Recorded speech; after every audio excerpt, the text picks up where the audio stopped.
24/7 prayers para sa mga OFW na nasa Middle East. Inilunsad doon ng Jesus is Our Shield Worldwide Ministry. Balita mula kay RH5, Val Gonzalez, Val. Henry, sa gitna ng tensyon sa Middle East ay 24/7 non-stop na panalangin para sa kaligtasan ng daan-daan libong bilang ng mga OFWs ang ipinagkakaloob ng Jesus Our Shield Worldwide Ministries o JIOSWM. Ito ang alay ni Apostol Renato Carrillo, ang founder at spiritual director ng religious group, kasabay ng kanilang nakatakdang pagdiriwang ng ika-33 taong anibersaryo ngayong buwan ng Marso. Sa isinagawang press conference dito sa Quezon City, sinabi ni Apostle Carrillo na ang panalangin ay ikinokonekta sa mahigit 500 chapters nito sa Pilipinas at sa 70 mga bansa sa buong mundo. Kasabay aniyang panawagan ng Oras ng Himala na maging daluyan ng pag-asa at proteksyon para sa mga manggagawang Pinoy sa buong mundo. Bukod dito ay handa na ring tumulong at mamagitan ang JIOSWM sa mga OFWs at sa kaukulang ahensya ng gobyerno para sa mga naiipit na mga Pinoy sa bakbakan sa pagitan ng US, Israel at Iran.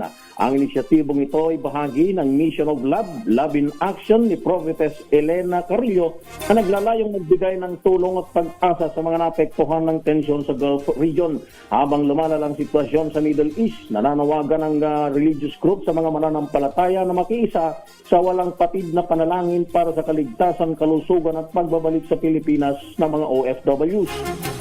Ipray natin na protektahan sila ng Lord. Ipang hindi lang yung mga OFW natin, pati iba't ibang mga nationality na naibig sa gera.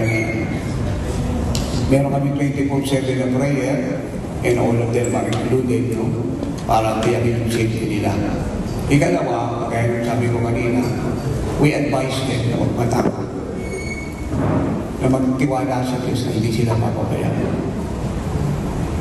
Kasi alam niyo yung tako, kahit walang gera, nagdadala yan ng karamdaman, depresyon, pag-aalala.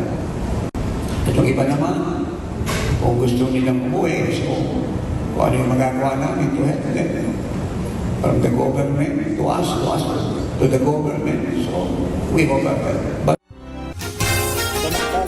Henry, milyong bilang ng mga mananampalataya ang inaasahang dadalo sa 33rd anniversary ng Oras ng Himala.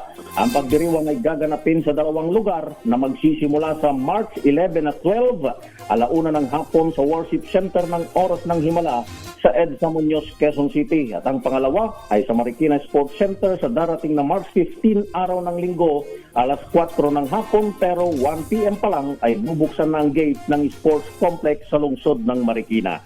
Ako si Val Gonzalez, DZRH, una sa Pilipinas, una sa Pilipino.